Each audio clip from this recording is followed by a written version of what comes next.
path of least resistance, I started choosing the path of most resistance to prepare myself for the journey that was coming my way. And you realize through hard work, you can outwork anybody. No matter how badass they are. It starts with yourself, man. You gotta start diving into those things that you're afraid of. You don't gain confidence by going to a spot that makes you feel good. It's gonna be a false reality. And the second life gives you that challenge, all you wanna do is go back to what gave you confidence, is that happy spot.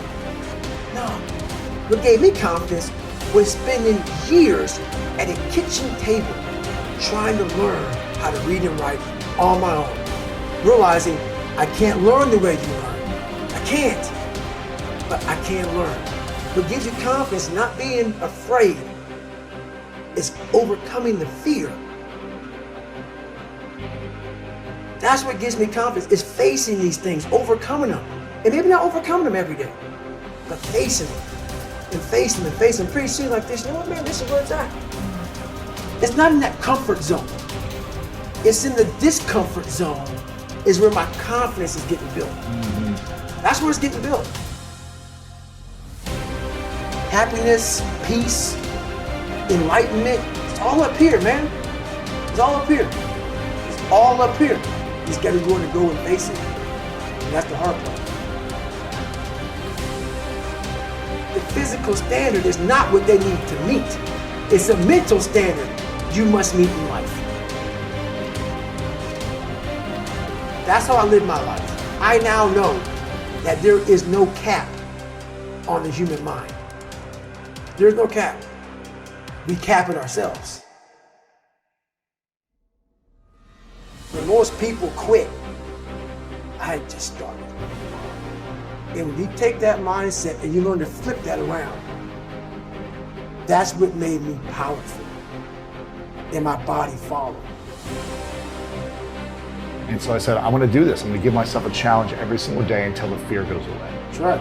And I feel like that's what more of us should be doing. I'm hearing that that's how you live your life. That's all it is, man.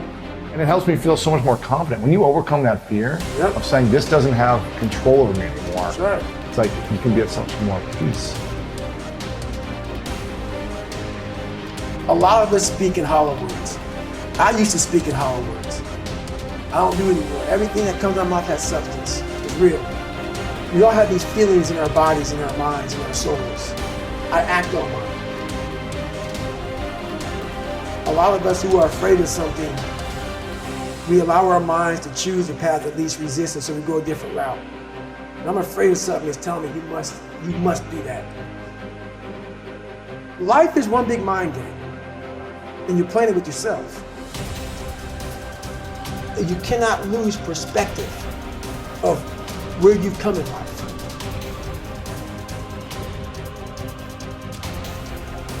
I'm trying to give people a different thought process of life, where failure, hell, disappointment, discomfort is a great learning tool.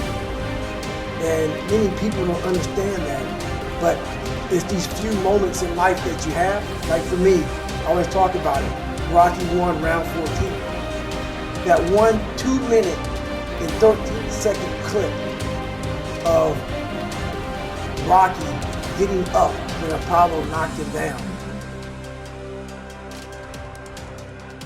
That one clip, when I was going through a very bad time in my life, I saw what I wanted to be. And it wasn't a guy that won. It wasn't a guy that won everything he did. It was a guy that kept getting up after being knocked down. So I realized if that 2 minutes and 13 seconds changed my life, that's all it was. I saw something that I needed to be in the world I was living in. Maybe my story will give someone the 2 minutes and 13 seconds they need to change their life. Everybody's got a story. We don't share it on social media. We share our nice life on social media. We all have a dungeon. I'm just willing to talk about mine. Mental toughness isn't something that you sample. It's something that you live in every day. Whenever hardness comes, and you don't know what it is, it may be different for you than it is for me, but you go back to your insecurities. And then when you go back to your insecurities, you then look for comfort within those insecurities.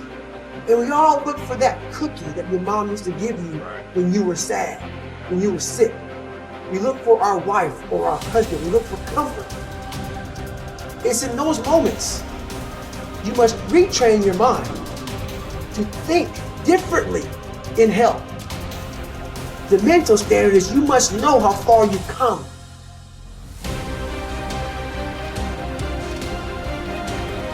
I walk in a room now and I know the hours and years and decades I put into David Goggins. That's something, it's not on the wall. It's not a trophy on the wall. It's not a medal on your neck. I don't care how you perceive David Goggins, because through my journey, I figured out the one piece I was missing. I thought it was cars. I thought it was women.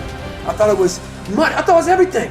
The one piece I was missing was me having the courage to face myself. Where I got my work ethic from was the hours I had to spend learning this. When you sit down and you're not smart, and you have a disability, and you still want to be at the top of your class, I didn't want to just get by. When I realized that I can learn through hard work, and I can beat the valedictorian in school, but I got put in 10 hours more a day than he does. You know what kind of strength comes from that? When you're sitting down, that guy, that valedictorian studied for an hour, and you know I caught you. I have the work ethic to catch you. That's where David Goggins got really invented.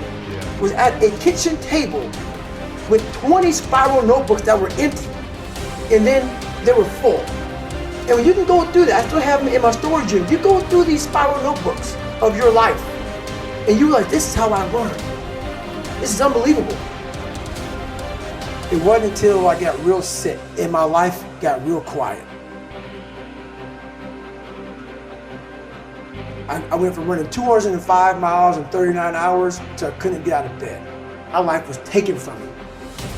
And that's when I realized I hadn't taken time to think about what I'd done in my life. I'd done all these things, but there was no finish line. I finished a race of life, and I wouldn't even receive my medal. I go on. I get in the car and I go.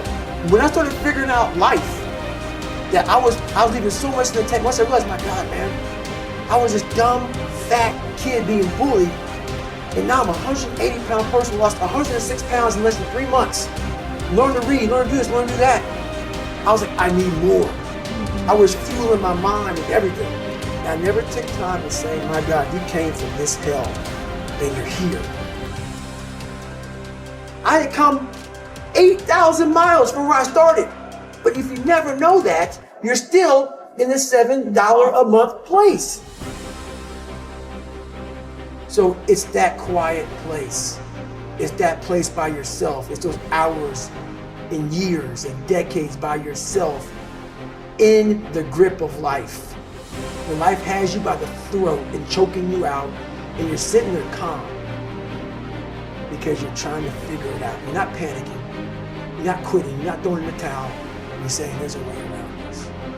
And when you figure it out, when life has you gripped in a vice, and you can figure that out, that's when you overcome. That's when you overcome. The journey getting there was harder than going through it. You know? So that's the whole thing about life, man. It's that journey that makes you who you are.